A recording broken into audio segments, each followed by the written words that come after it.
नमस्कार, आप देख रहे हैं साधना न्यूज और मैं हूं आपके साथ कंचन। मध्य प्रदेश की अर्थव्यवस्था ने एक बार फिर रफ्तार पकड़ी है। विधानसभा में प्रस्तुत आर्थिक सर्वेक्षण के आंकड़ों पर मुख्यमंत्री डॉक्टर मोहन यादव ने खुशी जताते हुए कहा कि प्रदेश लगातार विकास के नए कीर्तिमान स्थापित कर रहा है। विधानसभा में वित्तीय वर्ष 2025-26 का आर्थिक सर्वेक्षण पेश किया गया। मुख्यमंत्री डॉक्टर मोहन यादव ने कहा कि प्रधानमंत्री के कुशल नेतृत्व में मध्य प्रदेश समावेशी विकास के साथ तीव्र गतिशील अर्थव्यवस्था के रूप में उभर रहा है। आर्थिक सर्वेक्षण के अनुसार वर्ष 2025-26 में प्रदेश का सकल राज्य घरेलू उत्पाद यानी जीएसडीपी प्रचलित मूल्यों पर 16,69,750 करोड़ रुपए अनुमानित है, जो पिछले वर्ष की तुलना में 11.14% की वृद्धि दर्शाता है। वहीं स्थिर मूल्यों पर जीएसडीपी 7,81,911 करोड़ रुपए आंका गया है, जो 8.4% की वास्तविक वृद्धि को दर्शाता है। मध्य प्रदेश खास करके वित्तीय ताकत और विकासशील संकेत के आधार पर कल मध्य प्रदेश सरकार का एक बार फिर बजट आने वाला है और अभी तक की प्रोग्रेस मुझे ऐसा आप सबको बताते हुए प्रसन्नता है कि मध्य प्रदेश की आर्थिक विकास दर संरचनात्मक सुदृढ़ता और समावेशन और वित्तीय अनुशासन के बलबूते पर बहुत अच्छी स्थिति में आज तक की सबसे तेज गति से आगे बढ़ने वाली ये सिद्ध हुई है, जिसके केवल 2 वर्ष के बीच 2023-24 और 24-25 दोनों वर्ष का अगर पूंजीगत व्यय अगर देखता हूं तो ये 46% की अभूतपूर्व वृद्धि हुई है और खासकर ये सरकार के अधोसंरचना पर निवेश के फोकस को भी बताता है और इस नाते से कि ये जो हमारा 25-26 में लगभग 82,513 करोड़ की होने की संभावना है। पूंजीगत व्यय में तेजी का सीधा संबंध नए उद्योग, बेहतर कनेक्टिविटी और रोजगार के अवसरों से होता है। इससे स्पष्ट है कि सरकार केवल घोषणा नहीं कर रही है बल्कि जमीन पर निवेश उतार रही है। यह उस प्रकार की बात है जिसके आधार पर मैं केवल एक राज्य से कांग्रेस की सरकार से इसकी कंपैरिजन करना चाहूंगा कि बताना चाहूंगा कि 2025-26 में कर्नाटक जैसे विकसित राज्य का जो पूंजीगत व्यय वो 71,336 करोड़ रुपया है। उसके उल्टे हमारी सरकार मध्य प्रदेश में पूंजीगत व्यय में 82,513 करोड़ पर अनुमानित है। इस तरह से हमने विकसित कहे जाने वाले कर्नाटक जैसे राज्य को भी पूंजीगत व्यय के मामले में पिछले साल के आधार पर पछाड़ दिया था।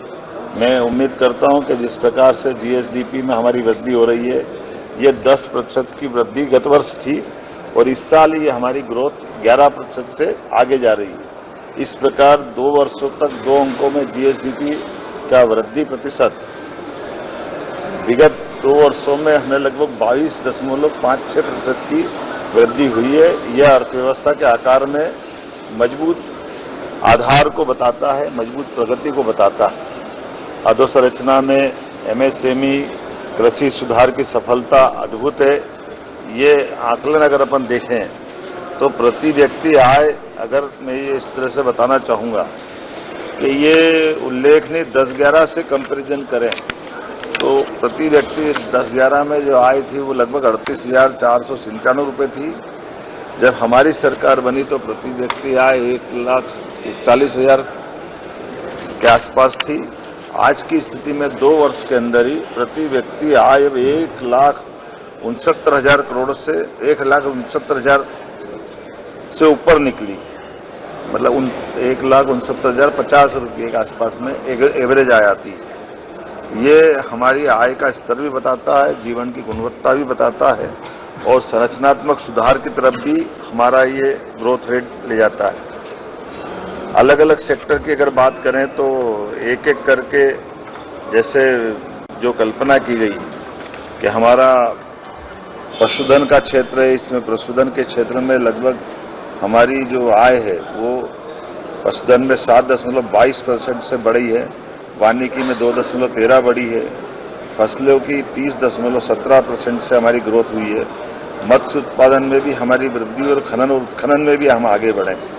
कृषि के और ग्रामीण विकास के क्षेत्र में भी फसल उत्पादन में 7.66% की वृद्धि, खाद्यान्न उत्पादन में 14.68% की वृद्धि और औद्यानिक क्षेत्र में भी हमारी 28.39% की वृद्धि हुई है। दूध उत्पादन भी हमारा कहाँ गए साल तक 7 लाख लीटर प्रतिदिन का हमारा दूध का एकत्रीकरण था, आज वो 12 लाख प्रति दिन से भी आगे बढ़ते हुए हम अपने किसानों के साथ पशुपालकों की दूध की भी कीमत में लगभग 5 से 7 रुपए लीटर का इजाफा दिला करके एनडीडीबी के साथ हमने जो एग्रीमेंट किया था, ये उसकी पुष्टि हो रही है और हम इस तरह से आगे बढ़ रहे हैं। और ग्रामीण सड़कों के अंदर ग्रामीण आवास भी हर क्षेत्र में समान रूप से अगर आंकड़े देखें तो हम बहुत तेज गति से आगे बढ़ रहे हैं। मुझे इस बात की प्रसन्नता भी है कि 2025-26 में हमारी जो खास करके उप क्षेत्रीय संरचना निर्माण 9.22% की, विनिर्माण की 7.22% की, विद्युत, गैस, जलापूर्ति और अन्य सेवाओं की ग्रोथ भी बहुत तेज गति से है। और औद्योगिक विकास के लिए भी जब हमने बात कही थी 1028 औद्योगिक इकाइयों को लगभग हमने 6125 एकड़ भूमि का आवंटन कर दिया। ये उस बात का जवाब है जिसके बारे में लोगों के लिए ये आश्चर्य भी है और कांग्रेस के मित्रों को बताना चाहूंगा कि ये कई सारे इंडस्ट्रियल बेल्ट में जो लैंड का अलॉटमेंट किया है वहां डेवलपमेंट के काम होकर के भी चालू हुए हैं। और जिस प्रकार से हमारा निवेश की बात हमने की, लगभग 9 लाख करोड़ का निवेश जमीनी स्तर पर उतार करके देश के अंदर सबसे तेज गति से आगे बढ़ने वाले राज्य के रूप में हमारी जमीनी हकीकत पे उतारने वाला जीआईएस के बाद का एकमात्र राज्य है जिसकी 30% से ऊपर की ग्रोथ रेट है। ये उद्योगों के विकास उन्मुख और संरचनात्मक विकास का बड़ा एक अपना अचीवमेंट है। ये इसी प्रकार से सर्विस सेक्टर में भी खासकर सेवा क्षेत्रों में व्यापार और होटल, रेस्टोरेंट ऐसे क्षेत्र में भी हमारी 10.35% की प्रगति है। उसी प्रकार से अन्य सेवाओं में 7.80 की है। रियल एस्टेट व्यावसायिक क्षेत्र में भी 4.9% की वृद्धि, लोक प्रशासन में 4.96% की वृद्धि, वित्तीय सेवाओं में 3.73 की, परिवहन एवं भंडारण में भी 2.80, अर्थात हर क्षेत्र में हम आगे बढ़े। पर्यटन के क्षेत्र में तो 13.18 करोड़ मतलब 13.18 पॉइंट के आधार पर हम अगर अपने राज्य की अभी तक की सारी टूरिज्म में भी सभी सेक्टर है, रिलीजियस टूरिज्म, फॉरेस्ट है, अलग अलग प्रकार के कारण से है, ऐसे में हम लगभग 13 करोड़ 18 हजार से ऊपर यात्रियों को लाने में सफल हुए हैं। इसमें विदेशी यात्रियों की संख्या भी भारी वृद्धि है और अपने प्रदेश और प्रदेश के बाहर के भी राज्यों के बड़ी संख्या में हमारे पर्यटक अपने यहाँ आए हैं। और एक और खास बात, जब हम अपने राजस्व आधिक्य की 618 करोड़ की बात करते हैं तो राजकोषीय घाटा भी जो भारत सरकार की लिमिट है उसके अंदर हम करने में सफल हुए हैं। मुझे इस बात की प्रसन्नता है कि राजकोषीय व्यय जो खास करके जीएसडीपी का 4.66% है, राजस्व प्राप्ति 17.16% है, कर राजस्व में वृद्धि 13.57% है और ऋण के लिए भी जीएसडीपी का 31.3, अर्थात हमने राजकोषीय संयम के साथ विकासात्मक व्यय के लिए लगातार कदम बढ़ाए। नगरीय, स्वास्थ्य, शिक्षा हर क्षेत्र में समान रूप से व्यय करते हुए लगभग 1134 परियोजनाएं स्वीकृत करते हुए हमने 4065 करोड़ का तो अमृत में राशि व्यय करने का वितरण भी किया है और अपना टारगेट भी पूरा किया। इसी प्रकार से 8.75 लाख आवास हमने पूरा करके स्वच्छता सर्वेक्षण में 8 राष्ट्रीय पुरस्कार भी हमने प्राप्त किए।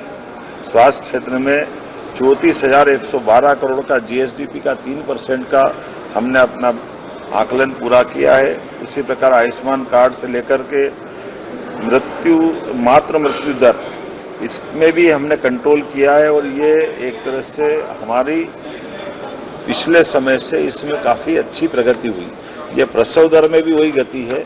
ये दोनों तरह से शिशु मृत्यु दर और मातृ प्रसव मृत्यु दर में भी हमने अपने काफी अच्छे अचीवमेंट किए हैं। शिक्षा कौशल में खास करके 1 से लेकर 5 तक का जो ड्रॉप आउट हमारा 6% था उसको हम इस 0% पे ले जाने में सफल हुए हैं। ये उल्लेखनीय उपलब्धि है। इसी प्रकार से विद्यार्थी 45,668 विद्यार्थियों को 500 करोड़ से ज्यादा की सहायता हमारे द्वारा प्रदान की गई है। तकनीकी संस्थान भी हमारे लिए 1,625 से बढ़कर के 2,070 पर ये टिके हैं। मैं मान के चलता हूं आर्थिक सर्वेक्षण के ये आंकड़ों से स्पष्ट है, प्रदेश में आकस्मिक नहीं बल्कि संरचित, संतुलित और सुव्यवस्थित समावेशी रणनीति का परिणाम है। और यही कारण है कि एग्रीकल्चर से लेकर के हम अपने सभी सेक्टर में वित्तीय अनुशासन को बनाए रखते हुए बहुत तेज गति से आगे बढ़े।